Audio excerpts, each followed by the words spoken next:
Can you slow down, please? Oh, you're like a racehorse that's been sitting in the stable. Nice.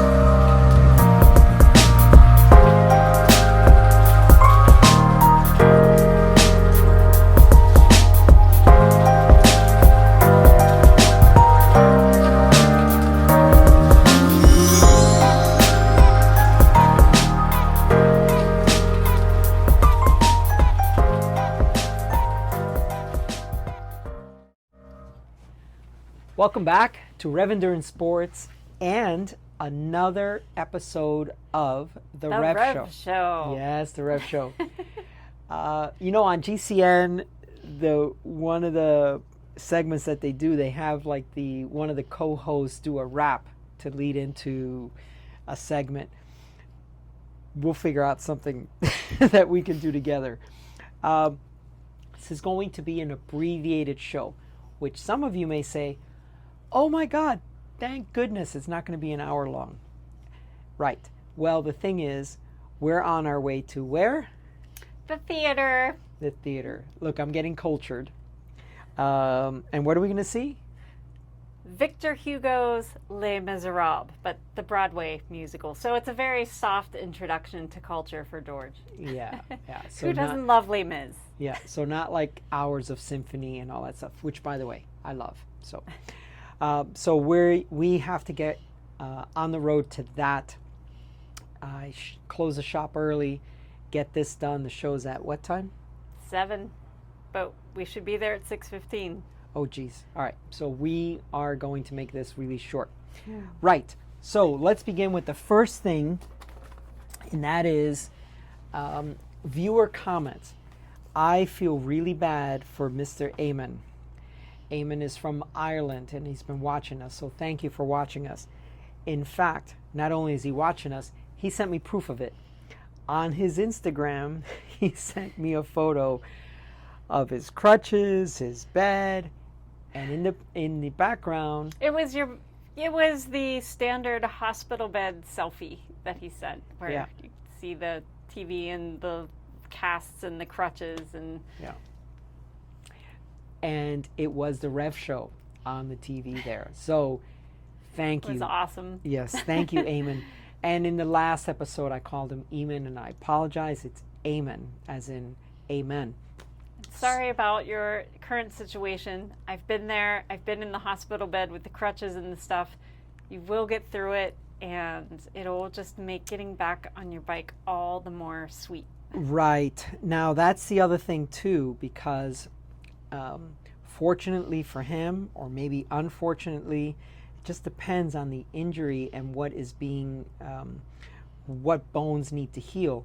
Sometimes it's better to have surgery, have a plate, have some screws, have a fixture of some sort, aid in that recovery or bone healing process, like your clavicle, especially if it's significantly displaced.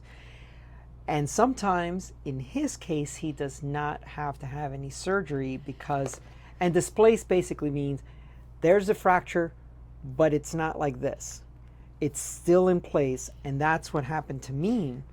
And my recovery was actually fairly good. I had a fractured right femur at the femoral neck. Now, if anyone was watching just recently one of the bike races, someone, I think it was in the Giro de Lombardia, and also in another race, this femoral neck thing is very popular injury. I apologize, I'm not looking up, but... It's also a very significant injury. When you're in pharmacy school and you're learning about injuries to the femoral neck, it's not just breaking a bone. There's a lot of vasculature down there, and a lot of weird, literally weird things happen when you break that section of bone, where there are bleeding issues, and it's very easy to throw clot, and you could die of a pulmonary embolism, or a variety of other things. It's a very strange cascade of clotting that happens. It's a very serious injury that a lot of elderly people it's sort of almost spell the beginning of their final demise. So, yeah. I mean, when an older person breaks a hip, now I was I don't know, under 50 at the time. It was 2014, so this is 2023. So you can do the math there.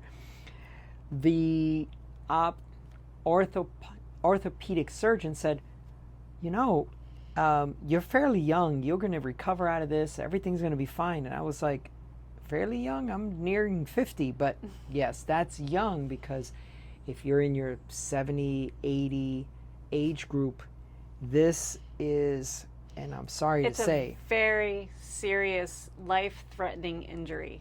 Yeah, the mobility. Now, the other thing with a femoral neck fracture is necrosis. Is that correct? Something like that. It's basically the ball that, so you know you have that ball and the socket, the ball of the femoral neck. And I'm trying to find an X-ray. Sorry, Eamonn, we don't mean to scare you. None of this stuff is going to happen to you. That's right. Because you are a young, vibrant athlete, and you are an active person. You've taken care of your body, so just ignore all this. Yeah. So the ball sometimes dies. And so a lot of folks that have a femoral neck injury, they have a hip replacement. And that sounds scary, but I have seen a lot of folks come back from a hip replacement and they are back to their former self in a very short amount of time. This was the image I was trying to find. So these are the 3 screws that are in my right hip and the femoral neck, and then right over here is the head. That ball sometimes dies because it loses blood flow. And that was the most scary thing for me. But Eamonn, it sounds like you're good on that. I ended up good on that. Lots of people end up good on that. You're going to be fine. Yeah, lots of people end up good on that. So I wanted to make sure that I gave a shout out to Eamonn. And he was, crazy thing, he was in a road race, raining in Ireland. Imagine the chances of that. And he was in a breakaway, had a minute gap, slid out in a crash. A minute gap. That's great. I mean, with 12, that is pretty cush. Yeah, with 12K to go. So I mean, he only could lose, I don't know, 5 to 6 seconds. I don't know, but yeah, So sorry, anyway, dude, but you'll get it back. Just be patient, let your body heal, and rest. All right, so we're also going to do an update on Tommy. Really appreciate everyone who's watched the Tommy interview. Really, and I've started to see some familiar names on Thomas_Southwood on Tommy's Instagram as well. So the last thing I have as an update, he's in Johnson City. So he's in Texas. It's a big state. Yeah. It's kind of like saying he's on Earth. He's on our planet. Right. So you can be in Texas for a while. He started to fall behind a little bit. He's got some saddle sores. He's been sticking to the highway quite a bit, which seems a little bit odd to me. I would love to ride the side roads so I could discover all these towns and stuff. But he's also on a time limit, so that's the other issue. And he wanted to finish by October 21st. Today is the 11th, so 10 more days. But he's having some issues, and it's expected. So please go to his Instagram, give him some mojo, some positive mojo. He's a very resourceful person. I know that he's going to be able to work through it. Yeah. And we all know the trick about getting Noxema. Yeah. If you run out of chamois cream, well, that was a the thing. CVS pharmacy probably on every corner once you get to the cities in Texas. So. Yeah, and I told him about Bag Bomb. He laughed when he first saw it, but then he did a Google search and he said, "Oh yeah, a lot of people use this." So Bag Bomb, I'm going to do a series of how to be resourceful while you're out on the road. I did one at a 7-Eleven for just food choices. I should do some stuff for healthcare while you're on the road, stuff you can pick up at a 7-Eleven that you don't need to find a pharmacy, which his case, he's having an issue finding pharmacies. I guess CVS needs to expand in Texas. Jeez, I don't know that they can any more than they have, but whatever helps Tommy. That's right. So apparently he did a 90-mile stretch without services. I mean, for some people, that's 2 bike rides, right? So, yeah, he's having a tough time, but hey, he is still out there doing it. He's got about 3 or 4 days of 200 milers. So yeah, if it was easy, everybody would do it. Well, so it's, right. There's gives always it more significance. That's right. There's always that. So just so that we can stay on task here, the one of the things I wanted to talk about is I just received, Jess? Yeah. So I just received 10 Ritchey Road frames. Just today. Just today. Today's October the 11th. They've been on order for quite some time. I've got an unboxing video that I'm going to post as well. So, you know, us dinosaurs love rim brake. We love it. We love steel frames for their ride quality and so on and so on and so on. And one of these is mine. And Jess has one of these. And I've never had a steel bike. And she's never had a steel bike. So we're going to do a build-up of her steel bike. And and then I've got YouTube viewers. Thank you for your business. Thank you. And your patience. You waited so long for these frames. I've got them ready to ship out. I've got one extra 55 centimeter frame. Get in touch. Timestamp is your ticket into the Ritchey timestamp. So revcycling@gmail.com. That's REV cycling@gmail.com. If you want that last 55, that is unspoken for. I got an extra one just because I figured it's a common size. And then I thought we would move into our brief topic of the day. Only one topic today.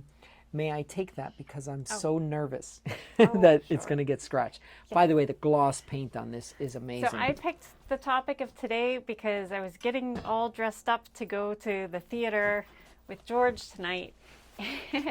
And I noticed that something a lot of other cyclists are going to have on their bodies are you have these fantastic tan lines, yes, and then 2, you have some, like, I don't know if you can see, but there are some like crazy bruises all over.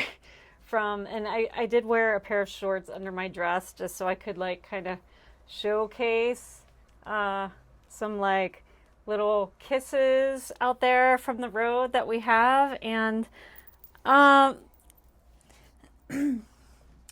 so there was a time when I used to try to do things like even out my tan lines and put a little work into like putting makeup over bruises and stuff, but come on. The truth is, it's kind of cool to have bruises and visible scars and stuff, right? I don't know. Maybe just for like our certain kind of people, it's cool. But I thought, that one might be a good topic for tonight's REV show is bruises and tan lines and trying to get dressed up and hobnob with the well-to-do and the people who, don't break a nail or... Well, yes. I mean, you're at a theater. You could argue that quite a few may not ever cycle, and if they cycle or ride an e-bike, they probably haven't crashed. And bruising, broken bones, those kinds of things, we know as avid cyclists that this is kind of what happens, right? So now I know that we've also got a topic for later about skincare, sunblock. Obviously, the opposing argument is vitamin D, but we have this topic later in the show. But I know that you try to take an enormous amount of care to put on sunblock, and we wear sun sleeves, and we wear all kinds of stuff, and you still get tan lines. Yeah, I do. It's unavoidable for the amount of time I spend outside under the sun. But being fair-skinned as well. Yeah, being fair-skinned. But it's super important to do everything you can to reduce your risk. I mean, melanoma is the #1 killer in San Diego. And, keeping that in mind, I'd like to continue living my life under the sun. So I'm crazy with sunblock, sun sleeves. My legs, they still get a little sun exposure, but a little bit's okay, I think. Yeah. Well, I mean, you spray on, you've got a whole protocol. Yeah, I have a whole regimen. Right. Yeah, I get like in my ears with like the lotion. Oh, I didn't know you did that. Oh, yeah. No, I figured you did your neck, and I didn't know you did inside your ears. So if you're out there, we're going to cover a little bit more on sunblock and physical barriers. I mean, you've seen these things with the zinc on the nose and all that stuff. So we're going to talk a little bit more about that. That is one of Jess's topics to talk about in the future. But let's move on to something a little lighter. And pardon the pun on that. But so last week, and thanks to Eamonn, we thought we would start a series of things that are our favorite piece of kit. And let's put kit in quotations, because it doesn't actually have to be a piece of clothing, an article of clothing. Last week, I did not do my homework. I didn't bring my item in for show and tell, but I have it this week. So I want to show you something that I know you'll probably get a kick out of it, and you'll be like, what? Yeah, but it's true. It's very, very important. And that is this. A toilet brush? Yeah, it looks like a toilet brush. It's a mini toilet brush. This is a bottle brush from Dawn. This is my favorite piece of kit for tonight. And let me tell you why. If you go to clean your bottles, or if you ride with something other than just plain water in your bottles, you have to clean your bottles. And efficiency, expediency, this is a lot more important things we want to do than be cleaning our bottle. So efficiency, expediency, and effectiveness. This thing is literally perfect for your bike bottle. So I'm going to demonstrate. I know you're thinking, oh my God, seriously, a bottle brush. Look, this thing has a very tight fit going in. Okay? And that's important because you get a lot of funk through here. I mean, you sit there sometimes, right? So you get a lot of funk like right here, right underneath where the threads are for the bottle cap. You also have this neck, and so right here is another place where stuff may accumulate. Yeah, it's basically anywhere that water can stand and linger that you need to get in there. Right. Now you push this guy all the way through. There's a spring in here, and this thing actually spins at the bottom of the bottle. So it also gets the bottom of the bottle because this thing, like I said, it has a spring and it twists. See that twisting action? This is a freaking super cool bottle brush. It's made by Dawn. We have, what do we call them? I'm sorry, my shop phone is ringing. I don't recognize the number. Spam. Probably. By the way, if you call me, This is what happens. Right. Text. Just text. Yeah. The best thing to do is text me before you call me. Say, hey, are you free? Are you available? I am a one-man shop. I'm either riding, working on a bike, or almost always with a customer. So please text me first, then call. Anyway, so these types of silly little things that make your life easier. We have Albertsons here. I forget which global umbrella they fit under, if it's Kroger or Safeway. There's a bigger umbrella of all these Albertsons and Vons and stuff, right? So that's my contribution for favorite piece of kit for this week. It is a nice brush. I would just add that in our household, bottle cleaning is right up there with laundry, as in sometimes it just becomes overwhelming, and like between the two of us we'll have like 6 to 8 dirty bottles laying around that need a quick rinse out or something. But I mean, it happens so quickly. You do a ride, that's 4 bottles. Then if one of us rides and the other one doesn't, that's 6 bottles. Honestly, I like to do about 6 bottles, 8 bottles at a time, because it only takes me an extra 30 seconds to do a couple of more bottles, right? Move on to the next one. But I'm always looking for ways to just like do it more efficiently or faster, or just, I don't know, make it fun. Can it be fun? So a couple of not. questions for you. One, do you drink plain water in your bottles and you're thinking, why do I need a bottle brush?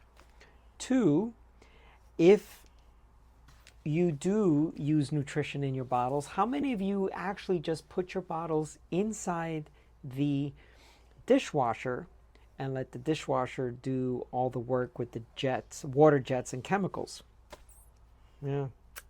I almost never put a bottle in the dishwasher. We'll have to show sometime. I have a drying rack. People use it if you're if you're breastfeeding a baby.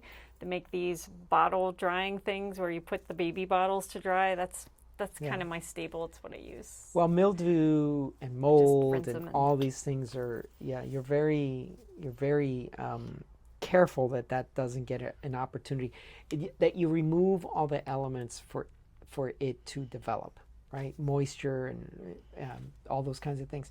So bottle brush is the favorite piece of kit for today. We'll have some more. So a couple of things that are coming up this week is Jess and I are going to be domestiques for an event called the Best Buddies Challenge. So look that up, bestbuddies.org. I've never been a domestique, Yep. so it's going to be freaking awesome. Yeah, and domestique hopefully you'll show me the ropes. That's right. Domestique with a capital D. So we're there to serve, and that's the most important thing. These are charity rides that feed into the bestbuddies.org, and these are Class A events, 5-star events is what they call them. So we've got that coming up. Also, I don't know if I'm going to do it on the REV Show. I think I will, because Jess, I'm working with her as her coach, nasal breathing, and so I want to talk about nasal breathing. So chime in if you've got questions about nasal breathing. But it is very contrary to everything we've ever been taught about breathing. And so I want to tease that out there and say, I'm going to talk about nasal breathing, and I'm going to teach you a new way to breathe. And by the way, this isn't just my stuff. This has been researched and talked about over and over by other people. I'm just kind of taking over to disseminate the idea and the principles to you in an edible and intelligent way that is for cyclists anyway. So that's my concept, and of course Jess is going to be my guinea pig for a lot of this. But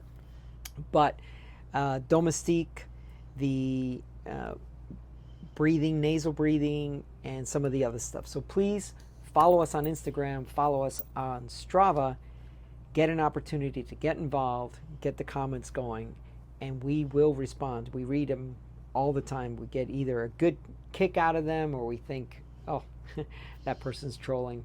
Let's keep feeding them because they're trolling us, and that's fine, because yeah, it's fun. Any parting shots? Just Eamonn. Eamonn. Just work With an A. on resting. Eamonn. Yeah. Work on resting and growing some more bone.